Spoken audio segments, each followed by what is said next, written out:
Coach, preparing for the LaSalle Falcons on Friday, what can you tell us about this Falcon team? You know, they're very well coached.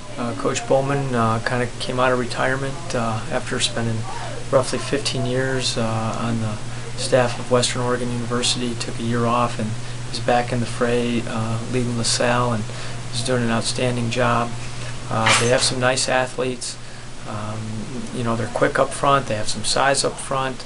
Their skilled guys are pretty quick and you know, make plays. They have some playmakers. So a nice challenge for sure this Friday. A pretty tough regional matchup in a lot of ways. You know, for a number 3 traveling to a number 2. You look around the state at some of those other matchups, and I think a couple of the other 2s got off a little bit easier than we did possibly. So certainly a challenge for us, but one I think we're going to be up for. What do you have to do to slow down the Falcons offensively? Well, you know, we can't outthink it. They're multiple formation. We really just need to get lined up in a good way for those formations, and then just play football, have great pad level, and keep our feet underneath us, and fly to the football.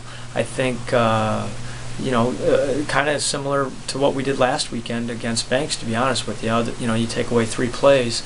I was real satisfied with the effort we gave after that opening drive last Friday night, and I think you know, we're going to take a similar approach. We're not going to try to overthink this thing. We just want to make sure that we get lined up right for the many different formations they're going to give us, and then try to use our own athleticism to fly to the football. And then how do the Fishermen attack the Falcons' defense? Well, that's a good question. You know, I think in some ways they're going to use a little bit of the Banks approach in their secondary of just kind of hang back and you know, kind of dare us to throw it deep, and we have to be a little bit smarter and not take that dare so much, and try to work some underneath stuff. They're going to try to play a lot of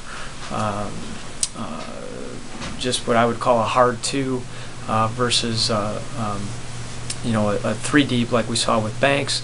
We're going to see more of just a 2 deep, 5 under, but it's really soft when I say that. So they're still you know, going to try to give you the underneath routes and take away any of your big play capability. And then you know, we have to find a way to run the ball more effectively, whether that means we use some different formations than what we're accustomed to. You know, if we employ a tight end a little bit more this week, you know, that might have to happen, because we do have to be able to run the ball between the tackles a little bit. I think if there's one thing we learned from last weekend is that offensively we have to find a way to keep drives going. We can't just be a 3 and out because, you know, we don't hit a home run. We have to be able to go 3 yards in a cloud of dust if we have to, and so there'll be a little bit more of a concerted effort to make certain that happens.